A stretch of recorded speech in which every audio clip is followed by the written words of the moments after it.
everybody jumped up in the airplane with me. So we all skydived. We all went out together.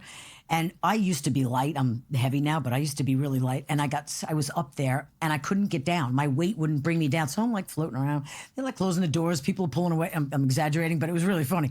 I couldn't get down. As much as I pulled my risers, I couldn't get down. I guess it was just the wind, but it was pretty funny. I didn't know you were going to come out with you do skydiving for that's your relaxation. Oh, that's a lot of fun. Yeah. Wow.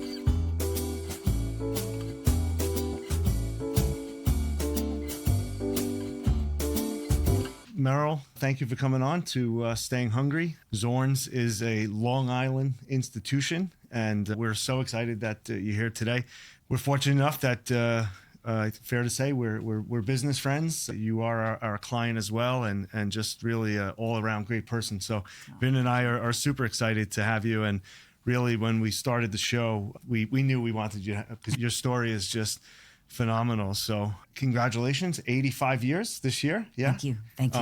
And I think if you can just talk, because I think Zorn's is a little bit more than just 85 years as a retail business, but explain to us why the extra 10 years and what was going on before Zorn's actually started. So we were just a farm. We were a farm and we sold turkeys, started turkeys wholesale. Okay. And that was probably in the late 20s. And the retail started in 1940. So that's when I started the clock of I didn't start the clock, but that's when we started to, yeah. The anniversary would be Who started it? Your grandfather? My grandfather. My great-grandparents were involved in the farming, but my grandfather started, he was the innovator to do retail. Got it. And Peter Zorn, right? Peter, yeah. Got it. Was the farm at the location where the Bethpage store sits today? Yes, it was 10 acres. It was before the 135, before the hospital. Yeah, I know. I was telling Mike earlier, some of the photos that you have on the website, it's, you're looking at this road and it looks like almost out of a scene of like an old Western movie of where there's an exit and then there's Zorn's. And then it's just, if you keep looking down, heading east, it's really nothing. Yep. It's pretty amazing when you really think about it. Yeah. So the hospital next door, was part of Zorn's property? That was, yes. That's right exactly where the hospital is. If you see one of those aerial shots, it's where my grandfather it was an incubator for the egg. That's how he started with eggs, and where he kept his horses. Got it. And there were other farms on Long Island? Yes. Right? Yes, there were 8 farms on the island. Got it. Your family owned all of them? Yes.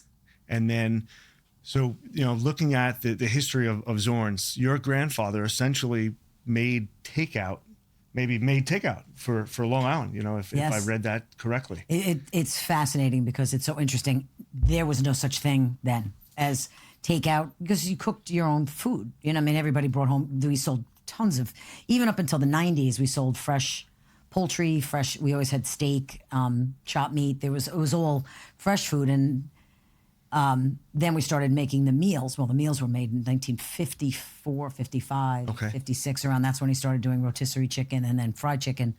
But no one brought cooked, prepared food home. So it was everything was made at home. Innovative, right? Exactly. Got it. And I couldn't help myself, but I was telling Vin, I'm going to print something out to just show Meryl. So this is the Zorn's that I originally know, so maybe you could just talk a little bit about the actual building, because today's building is not what everyone knows. So Is that the first of the building or second? This is actually what it looked like exactly before we moved. Okay. This is the latest version. That is, yeah. Yeah, this is what it was, because you got a wreath up there. So we used to decorate. This is the last generation building. And that building was there for how long? Upwards of 50 years? No, this was even long. More. So it was a farm. If you can see in the store, we have a picture of the farm, which is from the late 20s. It's this is the farm he just built out to make the retail store. Oh, in front of it. So, right, in front of it. So the doors you can still see. I have pictures of the old store. You see from the farm, these double doors that are still there, but now there's they're what we call Station 7 doors going into the retail. Part of the new. And then now there's the retail store. You know what I mean? You could see the outside of the barn that was, the farm, I should say, farmhouse. Yeah. And that's just behind here. Wow. It's part of this. And then this was, I guess, I don't know, maybe 90 years, 95 years. Wow. Right. Yeah. Yeah. I thought I had read that maybe there was 2 buildings prior to your current standing building. No. There was one, the farm. Then the farm was built out to this. Okay. And then that was in, I guess, the 40s. And then we moved over. Amazing. Is your whole professional life in Zorn's? Mostly, when I went to college, I worked. You worked somewhere else. I worked in college, and then when I came back, I came back to the store. As a child, you spent. I started working when I was 6 or 7 or 8 years old. I don't remember exactly when, but I know on the weekends I'd always make pot pie tops or mix like apples for the apple pies. It's in your blood. Yeah, I had to. Well, I always say this is pretty funny. I wanted a bicycle, and you couldn't just get a bicycle. I had to work for it. So my 50 cents a day, I got my bicycle. Not like today. No, no, I worked for everything I have. Go on to Amazon and get it. 5:00 tonight. Yep. What kind of memories, I guess, really stand out to you about working with your grandparents, your parents, that I think a lot of people just don't see anymore? We're even working in a family, family dynamic. Any cool stories that really stand out to you? And I remember all the people so vividly. It's like where you worked. I know this guy Walter, who made everything. He was like the maintenance guy. He was magic. All the counter guys. I guess it's just all that staff. It was mostly men because back then, it was all men in the back, and there was the women who did work the salad room, and they made all the salads. And then we had the catering room. It was big. It was 25,000 square feet. This is an 8,000 square foot footprint. So we went from pretty big to pretty small. Which is still pretty big, 8,000 I guess. feet. Is it? Yeah.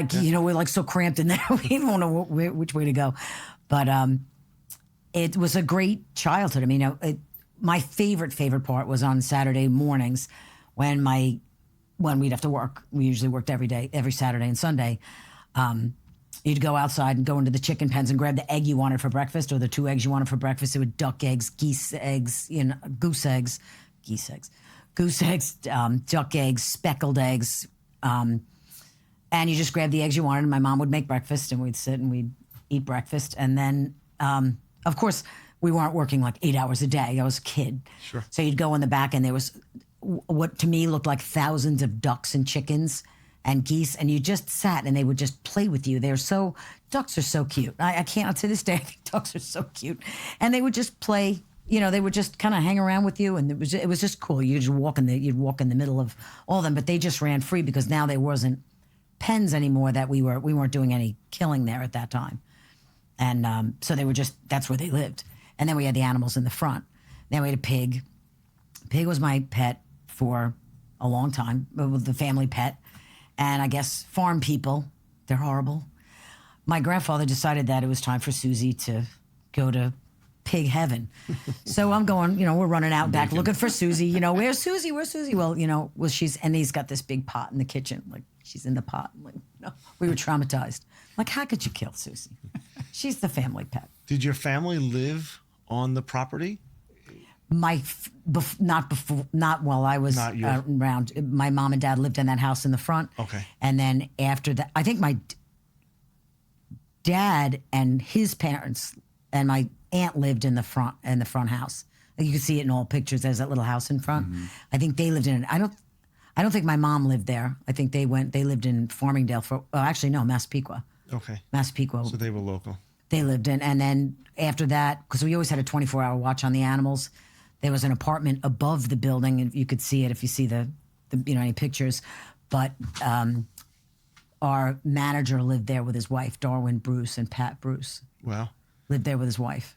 Are there any families that worked for your family then, like the younger generation now? Working now? Yeah. No, because that I don't would think be so. Second or third generation for them. Yeah. No, there are second. Actually, yes, there is. Or the woman who runs our catering room, she would be the second generation. Wow. Because her mother worked for us, and now she runs the whole catering. She's magic. She's unbelievable. The catering division of Zorn's is big, yeah? you guys It's do? not. It's not as big as the takeout, but Okay. it is. We try Gotcha. to do catering. What sticks out to me with at least the catering side is the air show. Every year, are you the primary food sponsor for the bank that hosts it? We cater their VIP tent. Right. We cater the Bethpage tent. Federal Credit Union, right? Right. Which I think Four now leaf. is now Four four leaf. leaf. Gotcha. Yeah. Yeah. Will you be doing the show this year? Yes, Gotcha. That's a You big get- event for you guys. it's huge. It's huge. We're so Do lucky you we get get to do priority that. seating when you do that? No, we just work our tails off.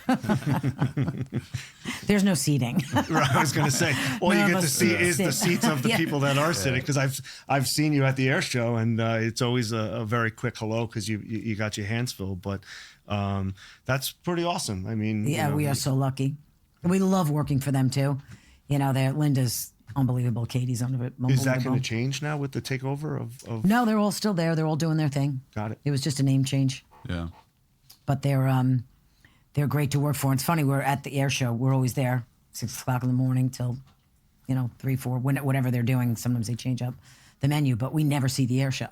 We're always there, but we never see it. Right. But it's fun. Yeah, We can heads hear down. Yeah. You could hear Heads the fighter jets Yep, blasting exactly. over you, right?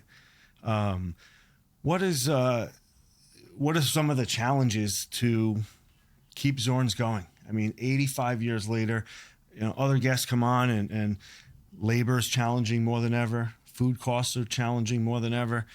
I mean, you can't be an exception to those rules, right? Yep, that's exactly our issue. Staff and food cost is just crazy. Food cost has gone down since, but it's still. You It's made it through. crazy. You made it through COVID. Yeah. Well, even just the availability. It What was just that hard. like? I mean, I know you're charitable and essentially giving back, but I would imagine that you probably help feed frontline workers. Oh, all the time. Yeah. Some of the hospitals. I mean, right next door is, what is that called? St. Joseph. Gotcha. Yeah, they come over a lot. We always make sure we change their discount also to a higher discount when they come in. Same with firefighters. All that went up when COVID came in. But that's 24/7. That's always They're every day. right It's not there. just a they can day. just Yeah. walk right through the, Or the cutout in the police. fence. Right. Yeah. Sorry, Vin. No, so I guess we were saying earlier, just, Zorn has been like an institution and a staple to so many families on Long Island, and the stories. And we were saying earlier of just, remembering, and I was telling Mike earlier that my grandparents lived in right on the border of Bethpage and Farmingdale. And I've known Zorn since I'm probably 5 years old, because I was telling Mike the funny story. It was that my grandmother Italian, so we'd go to my grandmother's house, and it would be sauce, meatballs, pasta, or Zorn's. Like if she didn't feel like cooking, it was Zorn's, right? So it was great both ways. We didn't care. Aw, But ever thank you. since, I always say, I mean, and this, and Meryl did bring in some boxes, and we realized there was actually chicken in this box. So if everyone could actually smell through the Smells great. through the computer, It's they'd be able distracting, to. certainly. Yeah, it's a little distracting. But it's just, I think part of the great thing about Zorn's are the memories, right? I think people associate just comfort, and Zorn's is synonymous with that. I mean, how has that experience been of just seeing so many generations coming through the door? That's what keeps me going. It really is my customers. There's only 3 reasons why I'm there. It's my customers, my staff, and my grandfather. It wasn't something to do for any other reason. And every once in a while I get, this is insane. What am I doing? You can't get staff. The food cost is crazy. Insurance, payroll, everything, you name it. It's just through the roof. I'm like, what am I doing here? So I'll always look up at my grandfather and say, what am I doing? Look, why am I here? I'm banging my head up against the wall every day. And this one situation, this only happened like 6 months ago. This customer comes in, she's got tears in her eyes. She's like, thank you so much for being here. She said, this is the only constant in my life that has never changed. She said, my life is just crazy, but this is just, I come here and it's like I can breathe. I know that nothing's changed. I was like, all right, got it. I got it. There's always something that happens. Someone came up to me and said, Zorn's isn't yours. You can think it's yours. It's not. It's ours. It's Long Island's. It belongs to us. You may run it, but it's not yours. And I was so complimented. I'm like, I'll take that. You know, that's such a nice thing to say. But customers are constantly saying that. And I swear to God, that's my grandfather saying, don't give up. You know, you got to, you know, I wouldn't give up because I can't, just because of our customers, you know. And my staff, where would they work? We have 65 people. Sure. You know, what do you do with that? And my grandfather would be mad. Did Zorn just get, like, I guess, nominated as like a historical landmark or something like that? I was reading. We've been on the historic. We are. What is it? It's historical landmark. Yes, I think we've been. That was a while ago. We were on the registry of the historical something, cool. and then I got a historical plaque from the Bethpage Historical Central Parks Historical Society. It's the coolest thing ever. You know, you're in it and you work it and you're working and you're just trying to get through, and then you sit back every once in a while and go, holy crap, we've been here a while. And then it's just the customers that I want to chew on their faces. They're so cute. Some of them are just so sweet. There's always something that just someone like, I've been coming here for years and I remember this or I remember that. And it was just neat. That one lady said, thank you. And she's like tears in her eyes. Like this, you have no idea what it is like with, I guess I don't know what was going on in her life, but it must have been just for her to come to the store and not see anything change was just makes your heart. It's certainly not stressful coming in the fact of, and I don't live that far, so you certainly bailed me out a whole bunch of times for dinner, but it's just not stressful where there's so much variety of, you know, the cold case, and then the steam tables of sides and the different types of chicken. So, I mean, what's there not to love about Zorn's unless you don't love chicken? and the alternatives now are just everything's processed, and you know, Mike and I are in this boat, but we have young kids, sports, activities, working. So, you know, when you try to create an option for your kids and your family to go, well, we're going to go to McDonald's or fast food, or can we go get a hearty meal that is equivalent of what, you know, well, definitely not what I could cook, but at least, you know, there are people out there that could cook it, to just at least give them that kind of, you know, it comes down to comfort and health. And I guess talk us through just in regards to being able to sustain freshness, you know, not, you know, utilizing just all the crap that they're putting into all this other food now. You know what's funny? It's not even, I can't, I would have to do something different. I am doing exactly what my grandfather did. There was no MSG back then. There was no preservatives back then.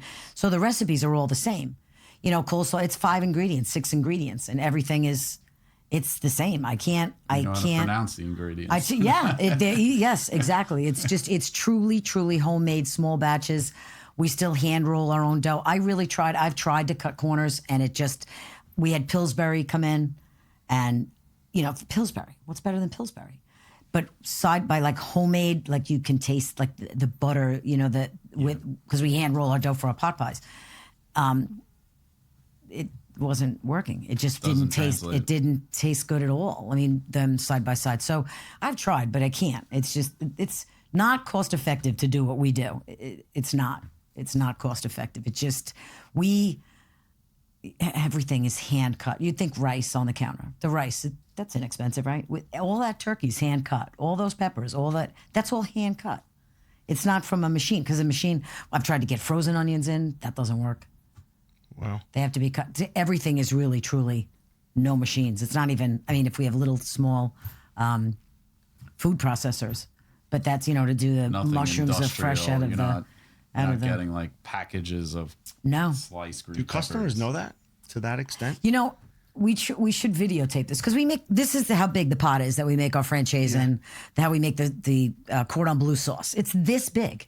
And they just make it all day long. Potatoes are made all day long. The sweet potatoes are made from fresh sweet potatoes all day long. And, you know, butter, I think cinnamon, unfortunately sugar. people probably assume that you don't because everyone else does. Because it's That not. would be a cool video to share and appreciate it. And because I don't know if I knew that, you know. I tried. You should come in the back of the store once and watch what they do. Put a hairnet in. I tried to videotape them making franchise. So we took the videotape, and then we had to talk in the background of me talking of, you know, and then we take the chicken and we bread it, and Then it goes in the, it gets fried. And I sounded so terrible. My marketing agent was like, that sounds horrible. Because I'm just horrible. I'm horrible. I don't sound good at anything like that. So it kind of just sat by the wayside. We have our pot pies. We do have videos of making that. And that's all, again, it's all a rotisserie chicken. Whatever's left over, that's, I did it. I touched it. Our rotisserie chicken goes to pot pies, chicken noodle soup, and the chicken pot pies, chicken noodle soup, and chicken salad. And I know there's probably something else missing. The rice. Actually, we'll roast turkeys for the rice. But that's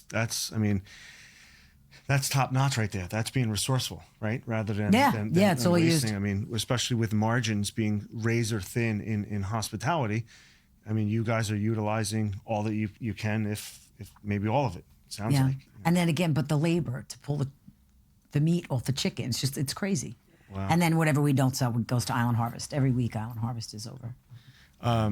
Your grandfather, I guess, did he invent? Fair to say, I was on the site and I saw that his cooking method was something that he created. Is that something that others have tried to knock off, or it's something that's not even being utilized anymore? Which cooking method? I know roasting turkeys is one way. Roasting breast down. Yeah. So then the juice from the thighs, because we always say self-basting. What does that mean exactly? But it's the dark meat is basting the white meat. If you have it breast down, is drips down. Right. So the flavor of the dark meat's going into the white meat the whole time. So, and then the last 20 minutes. I think he started that. I don't know anybody who does that. I know people have laughed at us and said, "What are you doing? That's crazy." Yeah, every picture of a turkey or a chicken is upright. Face up, right? Breast up. Exactly, because that's how it looks nice. But I would assume he started that. I don't know anybody who does it. Yeah. Well, obviously, it's but it worked comes for a out long good. time. Yeah, the turkey comes out so good. Are there any relatives working that could possibly take over Zorn's? No. Is there anybody inside Zorn's that could be the next? Absolutely, Catherine. Catherine. Got it. Yeah, she would be the next in line. Okay. To take over. I think is his name Jimmy that he works the counter. He had a house fire. No, that's Terry. Terry, gotcha. He's been with you decades, yeah? No. Only about 5 years. Oh, okay. I feel like I've seen him ever since I've been. He's just going loud there. on the counter. Yeah. That's what usually happens. The big personality. I just assumed that he was with you, but I saw that in social media that he had a house fire, and obviously he was okay, thankfully. Yes, thank goodness. Everybody was so kind to him. So Catherine's she's gonna be the one to take over. Yeah, she's my right hand. We do everything together. Yeah, she's been with me 28 years. Wow. Yeah, you guys sit right next to each other. Yeah. Oh, you know. Yeah. We've taken the longer tour downstairs, and I wasn't expecting that either when I had come down. But really, a testament to you to put this team together to continue a legacy. That's actually on the show. Your business is the second longest running of our guests so far.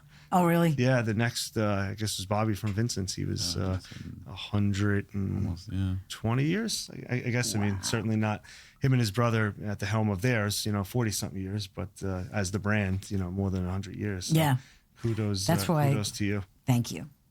That's why I have the Zorn name's been around a while, but we've been doing what we've been doing for 85 years. I keep looking over. I see the spice there. That hasn't changed. From inception. No, that's the roasting spice for our turkeys. That gets sold in the stores? Yeah.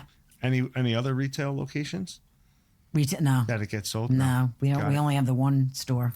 Can I see it, man? Yeah. And that's your spice? I put that on everything. Yeah.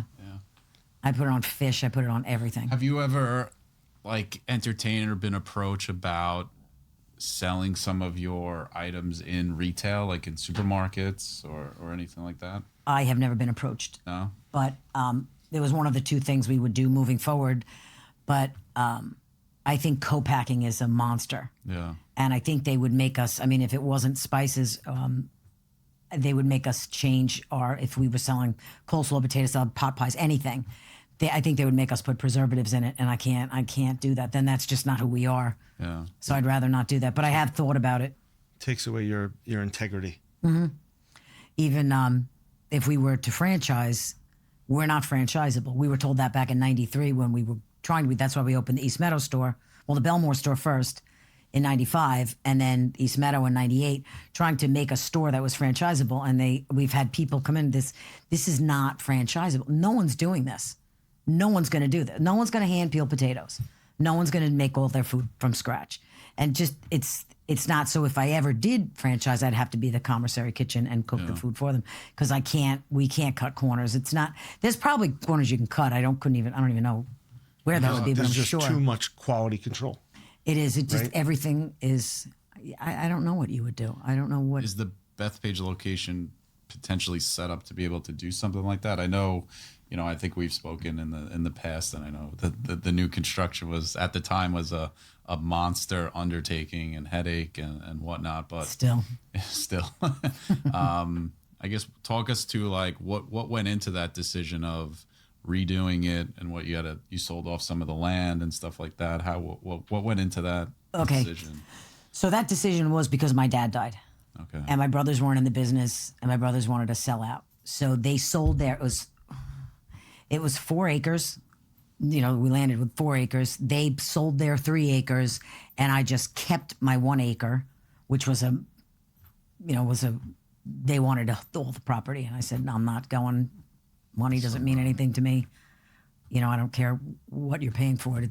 I'm staying here. So I just kind of started from scratch, literally. My brothers are now all out of state. So they sold to Honda, and then I just kept my 1 acre. But I had no choice. My dad died, and they wanted to sell the property. They just wanted to sell, so I had no choice. I was on it. I was on a piece of all 4, 4 pieces.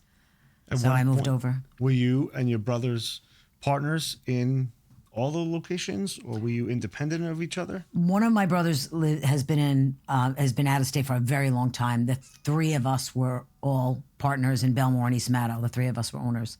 Got it. And then my one brother sold East Meadow and then got out. And then Peter sold, Mark sold East Meadow, and then Peter sold Belmore. And then he moved. So they're all gone now, unfortunately. Out of state. Out of state, not gone. Not gone. No. Yeah. They're here. Gotcha. Just not living on Long Island. Yes. Well, I have 5 brothers. 2 are gone. Oh, got it. 3 are still here. Yeah. Wow. Some dynamic. What's that like, working with family? We had a ball. It was really a lot of fun. Gotcha. Yeah. It was a lot of fun. As my brothers and I worked, we all had our spot, so it worked out perfectly. They didn't want to know about my job. I didn't want to know about theirs. One was back of the house, one was recipes. I was all admin, front of the house, retail, catering. So no one wanted to be in anybody's spot, so we worked out great. We got along really well. We've always gotten along really well. We've always been very, very close. So it was never an issue. And you've transitioned that to be, I want to say, probably one of the most prominent restaurateurs that are, that's a woman. How has that been, kind of, operating in that space where it's been so, so male dominated?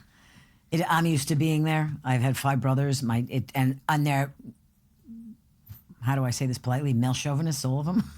So I'm used to being in that arena. It doesn't bother me. I don't think I need to break through walls and be someone. It's just do what you do. I just do what I do. It doesn't bother me. I don't see myself as that person. I'm just kind of doing my thing. I don't put myself anywhere.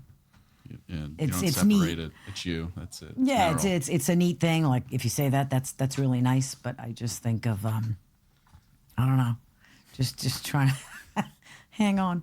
Meryl, do you feel any additional pressure because the business is 85 years old that maybe others wouldn't feel because the name, the longevity of it? Does it change anything? Or are your obligations still the same every day? They're the same every day. It's just nice to celebrate this milestone. It's really, when you look at it, like 85 years. Like I have all kinds of stuff in the store, and then the 75th year, although the 70 years or 65 years we have on our menu, 65 years, holy cow, and then 70, and you have all these little things to celebrate those years. But 85 is so cool, and it's longer than 85, but 85 retail. It's just, I guess it's a long time, to doing the same thing. A lot of people say they've been around for a long time, but they're not doing that same thing. They were doing other things. It's amazing. What about Thanksgiving? I mean, it must be hell, right? I can't imagine. How many meals are you guys putting out in really a relatively short period of time? Like 3 days. 3 days. I was going to say 48 hours, 3 days. I mean, Yeah. how much preparation goes into just prior, and then what is it like, if you could describe it to us? Well, Thanksgiving's crazy. It starts, in September, just ordering and getting everything together. I had changed our system when we moved in. We had refrigerated trucks. We had all the orders together, and it just wasn't working. And that's my thing. I like to pull things apart and then rebuild them. It's just what I do. I did that when my dad died. And so I did that with Thanksgiving. I said, there's got to be a better way. We've been doing this for however long, the feast for 40 years, maybe 50 years, probably 45 years, maybe. And it's really neat. We were probably the first to do a Thanksgiving feast. Now everybody's doing them, which is kind of cool. It's like that's a good idea. I think I'm going to do that. But I changed the whole system that now we put the orders together as they come in. So it's a lot more, it's a lot easier. It's easier, much easier. As far as turkeys go, I mean, there's a lot of aspects to Thanksgiving. People have parties, then they have Friendsgiving. Yeah, so it's more than just the Thanksgiving week. And then there's corporate gift box turkeys, and then there's the fresh turkeys out of the store. So there's a lot of legs that go along with Thanksgiving. Turkeys are a challenge. We have to have a certain turkey. We don't want them fed a certain way. And it's tough right now with the bird flu. Mm-hmm. So it's, just getting, having this farm that we've been dealing with for a really long time. They know they have to segregate our turkeys out because they're not injected with anything. A lot of turkeys are injected, but we can't have that. That farm is local or no? Out of state? Out of state, yeah. But, this bird flu is killing everybody. Yeah. So it's just tough. How challenging is it for a business that relies on it? Challenging. Yeah. It's very challenging. At times, costs are so close that you're concerned about having food, or not that significant? There's a part of me that I don't know, if this goes on the way it's going on, I don't know what to do. But I mean, there's a turkey in our logo. I mean, that's how we started with turkeys. And we are getting more turkey stuff on the menu. I'm adding new menu items. But I can't get in that head because I don't even know what to do. I wouldn't know what to do. People come from so far to get our turkeys, Jersey, Connecticut, to get our turkey. That's crazy. Like this was when we were running out of turkeys 2 years These ago. Are uncooked or both? Fresh, They uncooked. Fresh, uncooked. Yeah, that's just that, yeah. And that's throughout the year or Thanksgiving? Thanksgiving is where the volume goes. But throughout the year, people buy turkeys all year long. People get hot roasted turkeys all year long because it's hot roasted turkey. What's better than that? You eat it one night, then you make sandwiches. You could make turkey soup. There's a million things you can do with a casserole. With a turkey, it's healthy. It's good. But Thanksgiving is definitely the more trying time. What about Lent? I was on the site. I saw, I don't know that it's followed as much as it used to. And this is coming from someone who I still observe it. I think Vin does. I think I do it because my grandparents and I feel like I'm living up to what they, had taught us. But is that something that affects your business? And I see, you have other offerings like shrimp or a fish sandwich. Are people coming in for that as well? They are. We do tastings because people don't really think of us when it comes to seafood. But there's people who come to the store who don't abide by that. But it is a slow time for us. Very slow in general. You do see So it. we do whatever we can do. Oh, yeah, definitely. But we do whatever we can do to, Sides is, make it not. My kids are always like, mac and cheese, mashed potatoes. Yeah.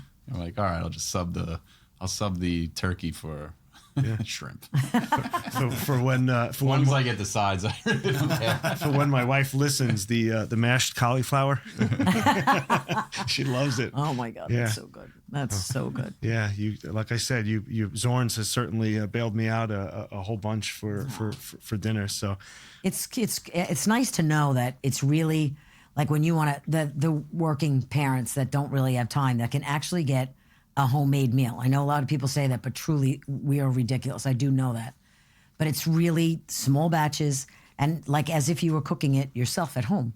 You know, there's nothing added that's not in your kitchen. Yeah.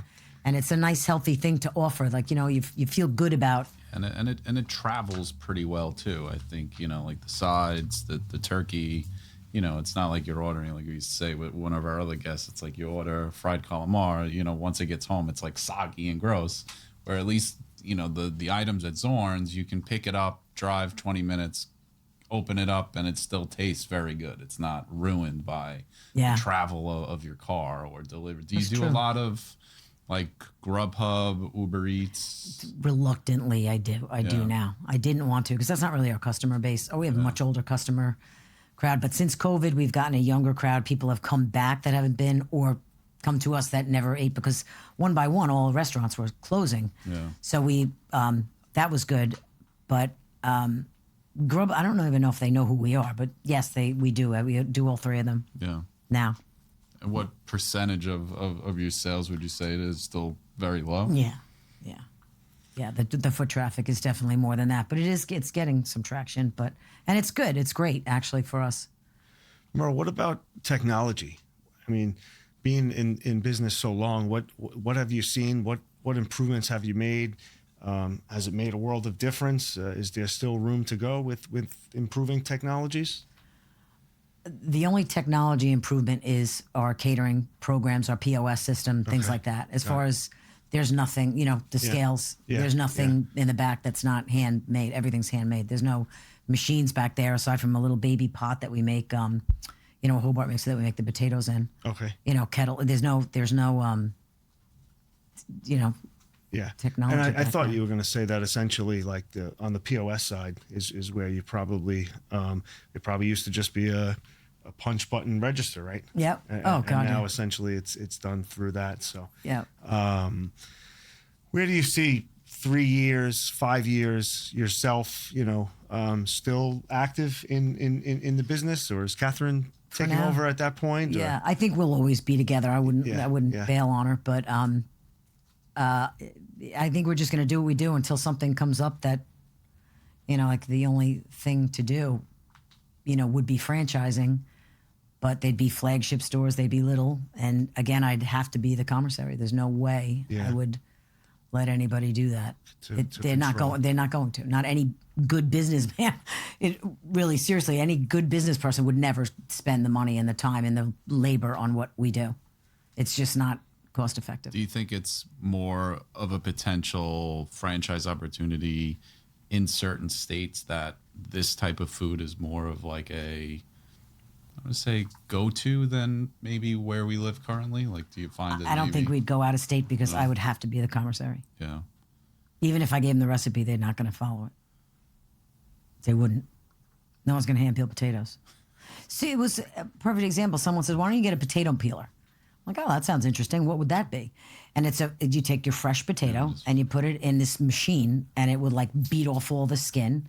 And then you boil it. And I said, but don't you even see what you're doing? You're boiling okay, so now you're taking a peel. Where the flavor gets lost because you don't have the skin to keep the flavor in the potato. Now, what's that potato going to taste like without boiling a potato without skin? Yeah. So, because like that's part of it's the little things. Yeah. So, I mean, I can't do that. So we're back to hand peeling potatoes. Vin, if you can, grab, what did you bring there, Meryl? A recipe book? The recipe book. The chicken I'm dying for. But, I was like, yeah, let me taste it. I'm hungry for it. Yeah. So this is a recipe book. We're doing an 85-year anniversary. This was our 80th year, and now we're doing an 85-year recipe book from our staff, our customers, family, friends, everybody. And it's so nice the way Janine put it together, but it's just anything. It's all these original recipes? These are original recipes from our family, from friends, from my family, our staff. Are some of the desserts in there? Because you guys have customers. Pies that I've bought there as well. Yeah, no, I don't know. The pies aren't in here. None of our recipes are in here. Oh. We would list the ingredients, but not the recipes. Right. But no, this is customers. A lot of customers and they just want to be. So we have a campaign going, trying to get this recipe book, and then I have an 85-year anniversary book that has all old history and stuff. And Newsday has a book with like etched Newsday. It's really cool because Newsday opened, I think, a year after we did. That Newsday started. And they were based. Where did they start? Were they in Bethpage, Newsday when they first started?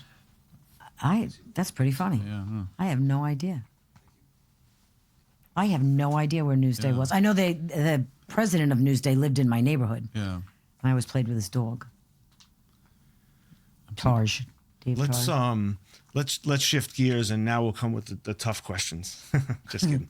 Meryl, what do you like to do when you're, I don't want to say not thinking about Not Zorns, peeling potatoes. right? Not peeling potatoes or making sure the skins are still on. But where do you like to go out, like cuisine wise, travel wise? When you're trying to mentally relax, what does that look like for you? Well, my husband and I both of us don't like long trips. I mean, some once in a while we'll go on long trips, but we just came back from Rhinebeck last night. New York. For a car show. We do a lot of car shows. We usually take the motorcycle, but we didn't because it was raining. But You guys have a sports car? yes. Yeah. Can you share? Well, there's a couple, Okay. but What's your favorite? my favorite. Well, they're all fun, but the slingshot is a lot of fun. Okay. That's one with the one wheel. The one wheel and two wheel in the back. Wow. Yeah, that's actually I didn't mine. see that coming. Yeah. I thought maybe like a Corvette or something. Oh, yep. That's my daily drive. Gotcha. But Because I saw you have a unique keychain too. It had like this big yeah, fur. that's fur tag. my old Never truck. lose. Never lose your my keys. to that thing. But, What I read, what you like, you go skydiving too. Mm-hmm. Love skydiving. What's your best, I guess, skydiving story of where you've gone? Well, no, I skydive in different places, but Yeah, I'm not. I don't saying, go. like, I don't travel to go you don't skydive. travel? Yeah. No, I did most of my skydiving on the island. Oh yeah. All right. Yeah. How many times? I did you remember. go? A lot. I have Yeah. a lot over. Where do you go? 100 Out jumps. east? It used to be Calverton, and then Yeah. Calverton sold out, and now they're in Brookhaven. Okay. But I remember when I would skydive all the time. Like every weekend I was skydiving, and they were saying, you gotta jump, get your license. You should get your license. I'm like, no. I want to relax. This is what I want to do for fun. I don't want to have to think about this. I just love diving out. And I finally went, and because I had been diving for so many years, they closed the drop zone. Everybody jumped up in the airplane with me. So we all skydived. We all went out together. And I used to be light. I'm heavy now, but I used to be really light. And I was up there and I couldn't get down. My weight wouldn't bring me down. So I'm like floating around. They're like closing the doors, people pulling away. I'm exaggerating, but it was really funny. Like I couldn't get down as much as I pulled my risers. I couldn't get down. I guess it was just the wind, but it was pretty funny.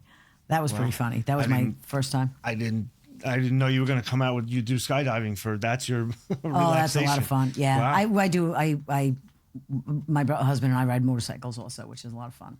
Here, mostly on Long Island. Mostly on the island, yeah. Yeah. What's that like? Because I jokingly say to my wife, like I'm not really into motorcycles, but I tell her all the time I'm going to get a like a 3-wheeler. Like a slingshot.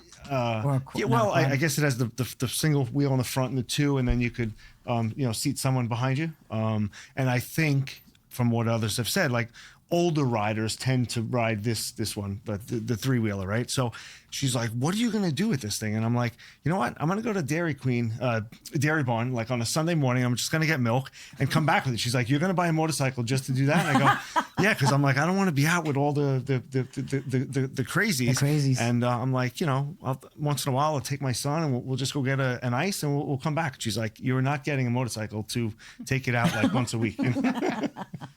So, but it's you guys enjoy it that much that Yeah. do you ride separate or Yeah, together? I have 2 bikes and he has got a couple. Nice. It's everyone that does it says it's just like freeing It is. of what It's it a feels lot of like to fun. be in a car or Nice day. obviously you're in a slingshot as well, so that's an open ride as well. Yes. Our partner Stacy is big into motorcycles. She's going away next week, right? Where is she going? Yeah, I think she's been to Sturgis and Really? Yeah. yeah. I We'll have have never been to to Sturgis. we'll have to put you guys together. Yeah. I mean, Yeah, they go riding all the time. she'll certainly appreciate, and I think vice versa. They love it. They trailer bikes to these destinations. Oh, I thought she rode there. I was going to say that's a long I think ride. they have, but not to that extent, because I think Yeah. that would I think take. they That's a drive lot. partially and then will kind of ride and trailer. So Cool. it's a long ride, I think, to get there. Yeah. And when you guys go out to eat, do you go out to eat? You All the time. Yeah. Yeah. What do you guys like? He likes Italian food. I like seafood. So we always find a happy medium there. We live in Huntington, so we're always in, Oh, okay, gotcha. in the town. Do you stay close to that area, or you just We do. try to venture? We venture out. We do definitely go other places. It's great. But Huntington's you fun. brought up earlier. I just think it was very interesting, and I think you were hoping to maybe get it out there. You were telling the story about, was it your grandmother? I guess. Oh, yes. Yeah. So I guess tell us a little bit about that, because I mean we were chatting about it before we went on air, but it was, I mean, it's a crazy story. And Crazy. yeah. Crazy story. Yeah, my grandmother was going to the bank. It was 2 days before Thanksgiving, and she was going to the bank, and she had gotten. She always went to the bank, but unfortunately, she always went at the same time. But I'm finding out a whole bunch of other new things, what was going on. But she was shot and killed at the bank. The street On the behind way. the bank. At the And what bank. year was this? 77. Wow. Sorry to hear that. Yeah. And you were saying that you've heard recently that it might be a reopened cold case. I would like. Yes. Yeah. I would like it to get, Relooked more at. momentum. Yes, and I'm speaking to someone about it now. So That's crazy. crazy, I know. But we were saying earlier that just, I think with new technology, DNA, I think a lot of people are pretty, here on the island are very, I guess used to hearing about, the, what is it? The Oak Beach killer and how all the new evidence came up of that. Yeah, Maybe there's some hope out there to, You never know. through some new information, new technology, new DNA, that maybe they can hopefully yeah. find. When they didn't find the because back then when he got killed on Long Island, and I would say that they must have not done enough. They must have not. The police, and any time. Well, the new people that I've been spoken to, they said the police did the most amazing job. They did. They never seen, because now she was looking, the detective that's looking now, I never seen so much work done on this case. Like they were all working so hard, which was nice. And you said know. 1977. I think it was 77. Yeah. There was obviously not the technology today with No. cameras and monitoring and all that. So wow. Yep. That's How much money did she mind-blowing. have on her? Was it, From what the newspaper said, it said $6,000, and I think that's what I had. But there was no credit cards back then. yeah. It was checks and cash. But it was $6,000, I think. it's sad to hear. Yeah, You, crazy. You remember it? I remember it vividly. Yeah. Vividly. Yeah, the police went through our school, asked questions, thinking that we said something. Yeah, because we it don't could have really- been could have been anybody. Could have came from anywhere. Yep. Wow. So they say community cooperation actually plays a crucial role in helping put cold cases to rest and to find a resolution for them. So is there anything the community can be doing at this point in time that it's been reopened? I don't know. I guess listen, maybe hear. I mean, whoever's just I been guess getting away with it for I so guess what long. they say today is if you see something, say something. Yeah. There was Somebody knows obviously, something. And that was what it was. Almost 50 years ago. Bethpage, right in the Yeah. Bethpage area, Farmingdale. area. Yep. You never Yeah. know. You never know who could be. May have saw No, something. yeah. May have heard something. Like you said, you brought cash and checks. What happened to all those checks? Someone probably tried cash them or do something with them, and you never know where they ended up somewhere along the line. But yeah. Yeah. Never know. Crazy. Meryl, would you do it all over again? Being in the family business this long, and any regrets along the way? No. Keeping my grandfather's legacy alive is he was such an innovator, and he was so before his time. Yeah. That to keep that going is just so neat. I mean, he was brilliant. He was brilliant. I'm so lucky that, certainly wasn't me. I'm just, adding on to it and keeping it going. But, and just getting different things. Like we're in the middle, as I had said before, new items. But no, I wouldn't have. Wouldn't have changed. I wouldn't have changed. I don't know what I could have, because it, Yeah, it's my dad iconic. around.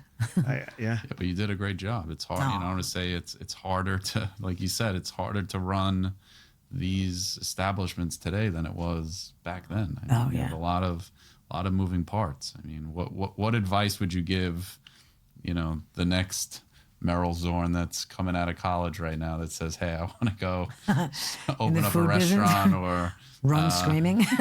No. No, you just got to stay true to who you are, and don't cut corners. I mean, I truly just can't. But just believe in yourself, believe in your product, and if you believe in it and you stay there, stay the course. What do you think's the most overlooked item in running a business like yours? Overlooked? Yeah, in regards to just, some people say it's knowing your numbers, the finances, whether it's the customer experience, Oh, I think being hands-on. You can't think like, okay, that's going good. I got that guy there. This is good. And then I'm taking off. You can't ever lose sight of what's going on. And I have an amazing staff, but you always have to have your finger on the pulse, always. I always do. I'm in everything all the time.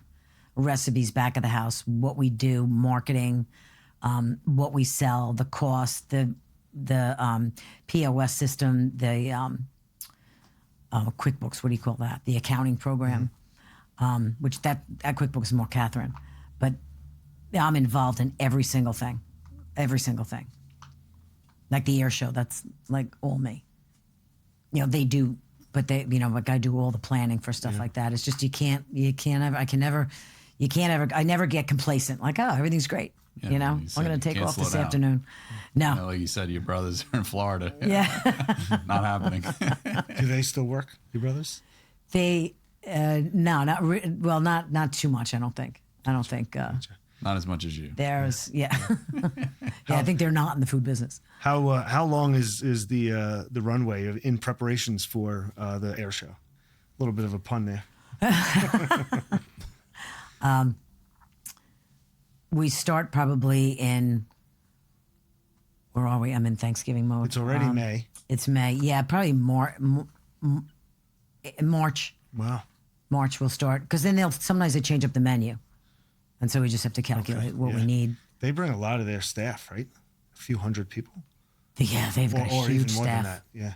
Yeah, I don't know if it's few hundred, but it's definitely 100 at least. Gotcha. Yeah, they have a lot of staff They have there, a which is whole great. Section of the beach there. Yeah. Right. Well, that's their staff, and then they have the VIP guests. Right. But their own staff is great. What do you want your legacy to be someday? To be known for? The store? The store? Just that I guess we're a little piece of history, and we've just, I hope it keeps going on. But, a little, just one man, an egg and a dream. Yeah. And It's a good book title. Right.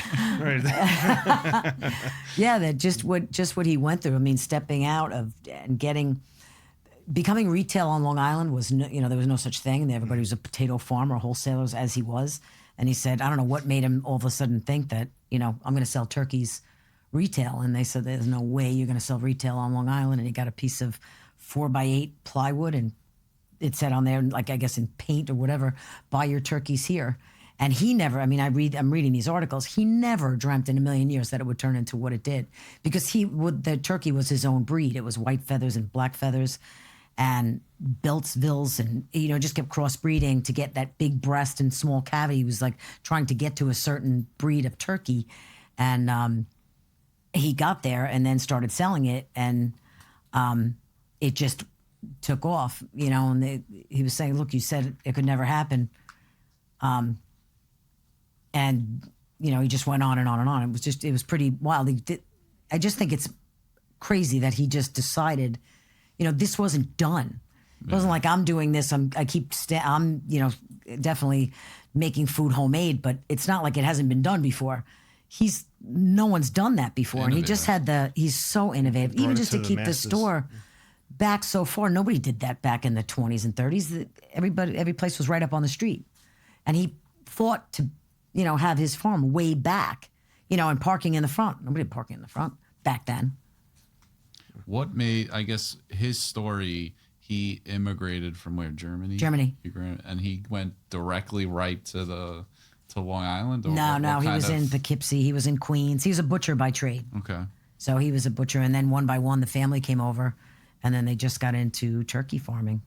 And then just happened to kind of decide and I guess poultry is the one that stuck the Hop Hog Country Club, which is now Stonebridge. Yep. That was one of the farms. That was one of our farms. And then that right now you still see a Carvel, and then it looks like it's like a little angle. I don't know what it is now. They just changed it. It's in the bypass. That yes, building. Yeah. That's Hubie Burger. Yeah. And then the Carvel, and then the diner that is now a veterinarian. That was all owned by the family. And that's going to be in the 85-year book, the Hubie Burger, when you could still see that same building, but from that was my grandfather's brother opened that while he had the farms. It's just like mind blowing. I mean, 7 farms then, like, that's a lot of property. Yeah. Right. He had a ranch in Florida also. And this is all just looking at all this from, I saved a trunk of his stuff, and I was just going through it trying to do this 85-year book. But he had more than one ranch in Florida, one real big one, and then a bunch of little ones. It's actually, there's a picture in the store. And it's just the cattle, the buying of cattle. And, he bought this one and then bought this. He had more balls in the air than I said, wow, he had a lot going on. Wow. But the book is going to be published, or is it going to be social? Got it. No, it's just a thing that, just all the 85 years of the store, probably actually before then. But awesome. And you brought up that you do a lot of work with Island Harvest. We also did a ton of work, especially at Thanksgiving time with turkeys. How's that experience been for you, just working with them, and how'd you get involved with and decide to work with Island Harvest? Randy, we've been with Island Harvest almost since inception of Island Harvest. When they opened, we just we started giving food there. I don't know how exactly they came to be. Interfaith Nutrition also is another one that we deal with. Is it you donate what is kind of left over at the food, end of the night, at the end of the day or end of the night? Yeah. And then they package that up to kind of like Meals on Wheels type of program? I'm not sure. I don't know. Yeah. They know they go to a bunch of different things. I don't want to ask them. But it's just amazing. I mean, Mike and I always say, we do the turkey donations during Thanksgiving, and just the impact of, you have all these companies and people donating turkeys on the one side, and then they have a trailer over on the left side of people coming and picking it up, where it really, we always say humbling. It's very humbling, and be able to be fortunate enough to be able to help out where we can. And I think, if I asked Randy, she'd be very appreciative of what you do, because like you said, food cost is high, and you kind of have to calculate that into the equation. So at least you're able to do that. So I hate, obviously prices have to be raised, and I hate doing that.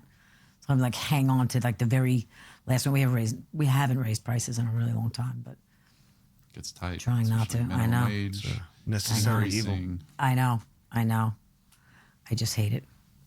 Yeah, because after a while you go, bucket of chicken went from $4 to Yeah. now it's 30 probably. I don't even know what it is anymore. No, it's not 30, but It's close. I mean, but you look at even like, the fast food bucket of chicken is so expensive now, where that used to be, relatively inexpensive, but you knew what you were kind of getting in the bucket. Where with this, it's a premium. That, like you said, there's no, they're not pumping it with steroids and everything under the sun that you can't even pronounce. So, yep. Yeah, that southern fried bread is the original recipe also. and do you do like what other variations do you do? Like a spicy chicken or? We do. We do. We have two chicken sandwiches. So it's called a Kirby. It's a white meat fillet breaded with cucumbers on Martin's bread. And Stop making me hungry. The I know, smell of those are so chicken is good. already killing me. Though. that, and then we have a spicy one called Spicy Kirby. And then we have the tray. We have a tray of chicken that's spicy also. You're talking about fried chicken. Yeah. That's fried. Different breading though.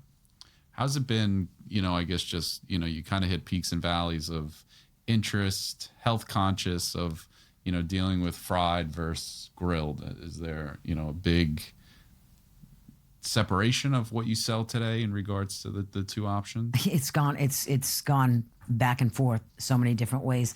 Well, our fried chicken, we don't have skin on our chicken. Okay. So that helps. And it's not, usually people have milk and batter and eggs and stuff. We don't adhere that. It's adhered with water. So it's so clean. It's just chicken with no skin. And then it's bread. It's not batter.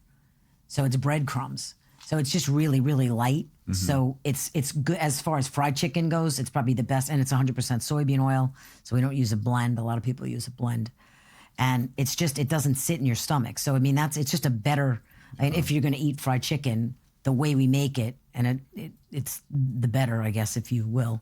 And then rotisserie chicken, it depends on the holiday sometimes where we would sell the most, but, fried chicken was always more, we always sold more fried chicken, hands down. And then when people got health conscious and they didn't, then it started going to rotisserie. Now I think it's back to fried again. At that, that's. We're gonna have to do a field trip. There's only so long you can go away from fried chicken. I'm addicted to it. I have a problem. I really do. I've been eating it forever. Well, Meryl, really, thank you. I mean, goodness, you're the story is just unbelievable. I'm sure your grandfather is so proud, smiling down, and we appreciate you, as a Thank you so personal much. connection, professional connection, and can't thank you enough for the gifts and the story. It really is fun to share it with you, like at this level. Oh, thank you. Thank you so much for having We me. appreciate it. I appreciate it too. Thank you. Thank you.